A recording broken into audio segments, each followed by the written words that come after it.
Right in the middle of a federal hiring freeze, we have billions of dollars for an upcoming government hiring spree. And this is packed into a tax cut package. Will it pass? And what will it mean for you? Let's get into it. The president has been on a big push to cut federal jobs. And that makes sense because most Republicans, they say, they want to reduce the size of the government. They want to increase independence, less government dependency. They don't want government in their lives. But they're willing to pay billions of dollars for certain federal workers. This plan is part of something called a reconciliation package. That's basically a term that means budget bill that you can pass with a simple majority that can get through Congress. You don't have to worry about the filibuster. You don't have to worry about having 60 votes or a supermajority. You can just get it through there. Now, this is being crammed with hiring plans for specific agencies for specific positions. Now, let's look at the 3 agencies that are going to benefit the most from this. Who's getting the cash in the new hires? This includes Customs and Border Protection, Immigration and Customs Enforcement, and the Federal Aviation Administration. First, the Customs and Border Protection, the CBP. These are the folks guarding the border. They're also inspecting cargo at the ports, making sure nobody's trying to smuggle anything in here. Nothing sketchy is happening. Well, the Republicans, they want to give them about $4.1 billion over 4 years to hire 3,000 new Border Patrol agents, 5,000 new custom officers, and hundreds of support staff. Oh, and they're throwing in $2 billion for sign-on bonuses and for retention bonuses, an additional $285 million just for training. But wait, there's more. CBP is also getting over $50 billion for border barriers and new facilities. Leading the charge is Representative Green from Tennessee, who's all in. He says this is about supporting Trump's border security wins. Now, of course, the Democrats, most of them, they don't agree with this. And hiring thousands of new Border Patrol agents, it sounds good on paper. Like you can get behind a plan like that. But this agency has struggled to get new agents. According to a Government Accountability Office report from 2021 to 2024, Border Patrol missed its hiring target every single year. They're authorized 22,000 agents, but they're always below that number. It's a challenge to get people to want to work here. It's a challenge to identify and train up new agents. Why? Why is it a challenge? Well, for several reasons, including a lengthy, rigid hiring process, up to 2 years, challenging job conditions, harsh locations with long schedules. There's better options in law enforcement. The incentives are not enough. Even with offering $30,000 to new recruits, to new hires, they're still struggling. And part of it's because of the agency's reputation. You've seen the controversies that have hit the headlines, from family separation policies to the condition of detention facilities. Now, there is a segment of the population that's still deeply interested in this work.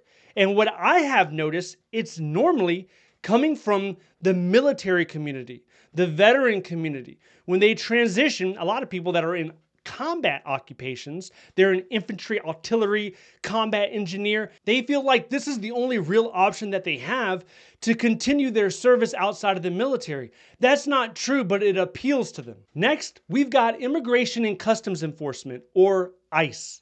These are the folks handling immigration enforcement, deportation, and investigation. The Republican plan hands ICE $8 billion through 2029 to hire 10,000 new agents. Plus, they're going to be given $800 million for sign-up bonuses and for retention bonuses.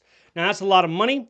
One of the ways they're trying to recoup that money, aside from taxpayers, they're looking at a fee for the asylum applications. So right now, it doesn't cost anything. If you wanted to fill out an asylum application, it's free. They want to bump that up from free to $1,000. $1,000 to submit the form. Now, who submits these forms? It's mainly individuals from Central America, like Honduras, Guatemala.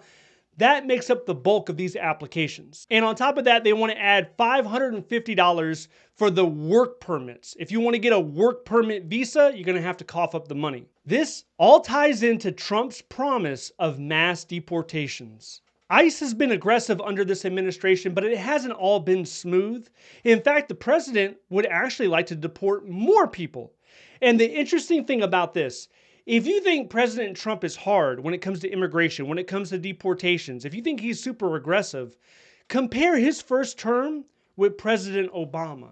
If you look at both of their records side by side, President Obama first term, Trump first term, who do you think deported more people? In Barack Obama's first term, there were 1.6 million deportations. In Donald Trump's first term, there were 935,000 deportations. Many people wouldn't think that, but President Obama actually deported more people than President Trump. Now, the money that's being injected into ICE is for the same objective of CBP. Let's increase hiring. But just like CBP, they got problems too. In Trump's first term, he had big plans, a $300 million contract to hire over 7,000 border personnel. But at the end, they only hired 15 people before canceling the deal. The problem? It's the same as the CBP. It's a long hiring process. It's undesirable. It has a negative public perception in a lot of places, and people just don't want to join. It doesn't matter how much money you throw at it. If you can't find qualified people that can pass the health exam, that can pass the test, that actually want to be there and undergo long training, if you can't find those people, you're just not going to hire them. Now, let's take a pivot to the Federal Aviation Administration, or FAA. They're getting $1 billion to hire more people, specifically air traffic controllers. And this is part of the $15 billion boost overall to FAA. Why? It's because FAA has been starved for staff for many years. President Biden signed a law pushing FAA to hire as many controllers as possible through 2029 with extra incentives. They've even streamlined the hiring process more and provided more incentives to the trainees to lure them in the gates, right? But they're not able to hire, and this is some of the reasons why. You had to be under 31 at the time of application. FAA Academy is in Oklahoma City. It takes 3 to 5 months. It's a 50% fail rate at the academy, and the hiring timeline overall is 12 to 18 months. There's also a grueling 3-hour assessment that you have to take. And if you go in there and you're not on your A game and you do horrible, they're not going to invite you back to take it again. You're done. Now, in addition to that, you have a vision test. You got to make sure that your vision is at a certain standard before they let you in. Now, these plans, they're not new. President Obama did it. President Biden has done it. Trump did it during his first term, so it continues. But it's still going to be very difficult to get people like this to come and join the federal government. And what we have seen is it's not all about the money. One of the first things that you can do to fix this issue, I believe, is to further streamline the hiring process. Anytime you have a hiring process that takes over a year, you're going to dramatically decrease the pool of applicants that have any interest. When people think of a job, they want a job in the near term. They don't want to wait 12 to 18 months. Unless you're looking at somebody who's coming fresh out of university, maybe they have the time and patience to do it. Or if you're looking at transitioning military members, they might have the time as well. But for regular members of the general public, they don't have time to sit on their hands for that length of time. So, okay, you're asking for people, you're looking for people, but in the same breath, you're also decreasing the benefits. What are we talking about here? Just a few days ago, Congress announced that it's trying to lower the overall value of the federal pension, as if it hasn't been lowered enough already. It went to the CSRS, which was a good pension system. It changed to FERS. At first, it was just contribute 0.8%. Then they increased it. Then they increased it again. Now we're talking moving from high 3 to high 5. How are you trying to actually attract people to come in, work for your organization, and then at the same time while you're doing it, simultaneously, you're decreasing the federal benefits even further? That doesn't make sense to most people. If you say it like that in plain English, it's not going to make sense to you. This whole plan is called Renewing the American Dream Act. And it isn't approved just yet. They're trying to get this thing done by May 19th or that week, the week of May 19th, before the Memorial Day recess and everybody leaves town. So they'll probably get it through.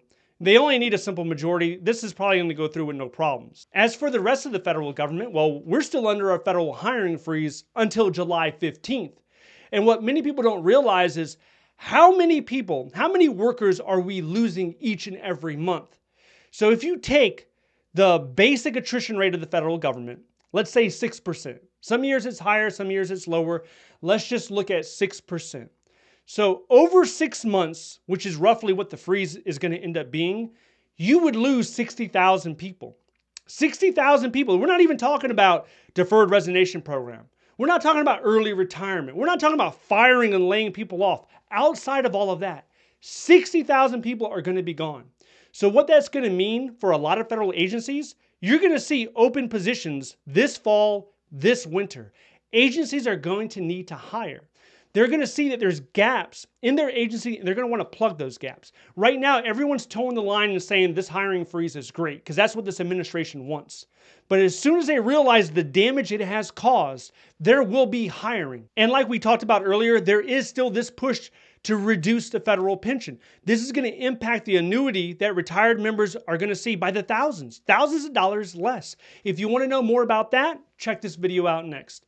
Stay updated by signing up to the free newsletter down below. Thank you so much for watching. I will see you in the next one.